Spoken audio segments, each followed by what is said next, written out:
Hi guys, Bolts96 here, but the O is a 0 and we are back with the latest edition of one player from each Premier League team that each Premier League team can sign, and in this video we are looking at Brentford.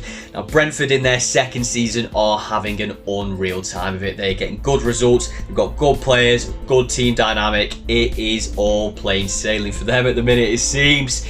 So it will be interesting to see in the summer how they can improve on that squad, and if they are going to lose any players, not naming any names, who they can get in to replace them. So buckle in, chill, and make sure to check out who I think Brentford could sign in the summer. Arsenal, Cedric Soares. Cedric Soares is currently out on loan from Arsenal and is surplus to requirements. He will almost certainly be offloaded this summer, and Brentford will be a good destination for both player and club.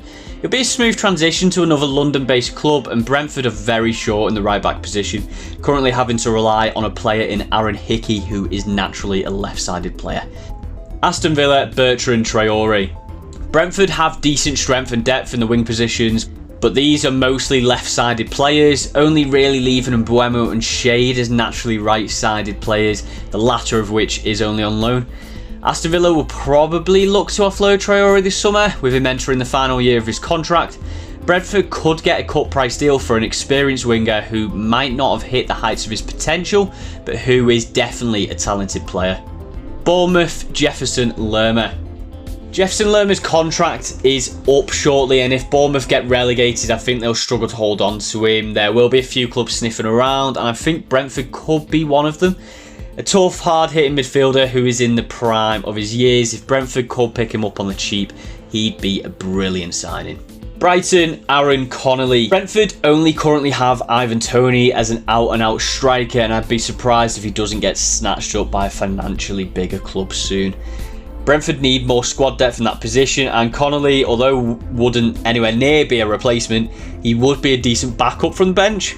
Connolly will be back from a loan spell in the Championship, and yes, he isn't going to get you 20 goals a season, but you could do a lot worse than a young international striker who will run all day for you if you ask him to.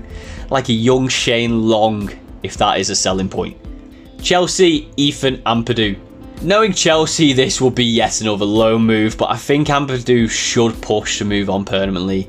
This is a 22-year-old lad who already has 41 international caps. Just let that sink in.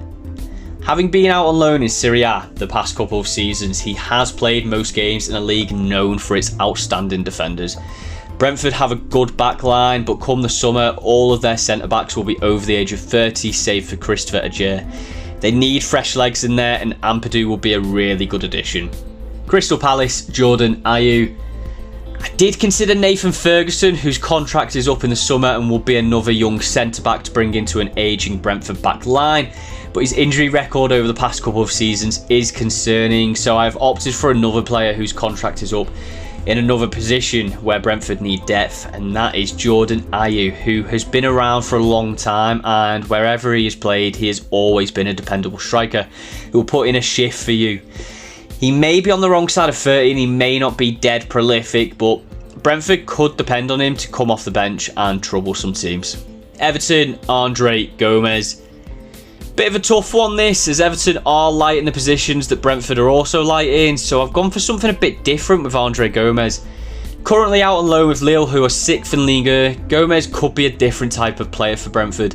Very technical and a decent passer of the ball. It would be interesting to see him pinging balls out to the speedy wingers that Brentford have and getting them in behind defences. Could be quite a shrewd signing this one. Fulham, Kenny Tete. A dependable right back who has played in the Champions League and has 14 caps for the Netherlands. I think this would be a good choice for a lacking right back position at Brentford. Still, with his prime years ahead of him, I could definitely see him in a red and black shirt next season if Fulham were willing to let him go to a rival, that is. Leeds, Pascal Struijk. Again, we're looking at a younger centre-back to freshen up that position in the Brentford squad. Struijk is one of Leeds' main men, and they wouldn't let him go on the cheap if they can avoid it. But the reality is that they may get relegated this season, and Brentford could nab him on a cut price deal. Whether that is the case or not though, I think Brentford should go for a player like Struijk anyway. He is a Premier League proven and pure athlete. This is a move that could and should happen. Leicester City, Jose Perez. Looking at Brentford's lack of depth in the striking position again, Perez would do a good job as a backup striker.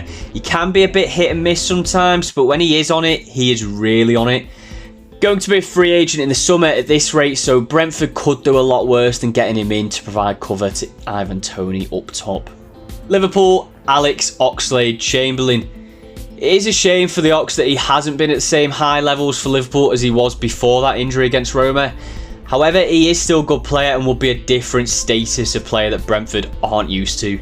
To be able to get an England international who has won everything, played for two of the biggest teams in England, still in his 20s, just, and has a transfer history valued around £45 million on a free, they'd be crazy not to jump at that chance. Class player on his day who would add power, speed and technical ability to that Brentford midfield. Manchester City, Issa Kabor. Looking towards Brentford's slim right back position again, and we have come to Issa Kabor, currently on loan at Marseille and getting game time for them. I don't think City would let him go permanently as he is young and does have potential to be a good player, but I do think they could look to loan him again, this time to a Premier League side who will give him game time in this league. Kabor would be a good choice for Brentford, running up and down that fullback position and linking up with Mbeumo down that side. Manchester United, Eric Bailly. Bailly is a good player who has played at some very big clubs in Spain, England and France. Unfortunately for United fans, he hasn't quite lived up to that £35 million price tag, and I think they will look to cut their losses considering the amount of players they have in that position now. Although he isn't dead young, he is in his prime and will bring a lot of talent to the Brentford back line. I'd be very interested to see this one pan out. Newcastle United, Chris Wood. This is an interesting one as I picked Chris Wood for Bournemouth in the last video and I'm picking him again in this one as I think he would actually suit Brentford as well for similar reasons. If Toney stays, then you don't get many better second strikers than Chris Wood. If Toney leaves, Wood could actually be a decent replacement. Yes, he isn't as prolific as Toney, but he is a good player who Brentford could rely upon to carve out chances, whether for himself or through his hold-up play and setting up the speedy wingers around him. Nottingham Forest, Scott McKenna. I like McKenna. He is a good player, reads the game well and has a bit of old-school, no-nonsense defending about him. Forest wouldn't be keen to let him go, but I think it would be a good move for Brentford if they could prize him away. McKenna would likely command a starting spot for Brentford and would be a good partner alongside the likes of Ben Mee. Southampton, Kyle Walker-Peters. I like Walker-Peters a lot. He is a good player, and if it wasn't for the abundance of world-class right-backs at England's disposal, he would certainly have more than 2 caps for his country. If Southampton go down, I can't see them being able to keep hold of him, and I do think he will be picked up by a Premier League team. Brentford would be an excellent destination for him, and he would be a guaranteed starter on the team sheet. Spurs, Bryan Hill. I was tempted to say Jed Spence on a loan deal, but I wanted to try and refrain from picking yet another right back, so I've gone for Bryan Hill. After a big money move to Spurs, he hasn't really been given much of a chance, being shipped out on 2 loan spells in the past 2 January transfer windows. Yes, when I've seen him playing in England, he hasn't blown me away, but the few snippets I've seen of him playing in La Liga, he does look like he has talent.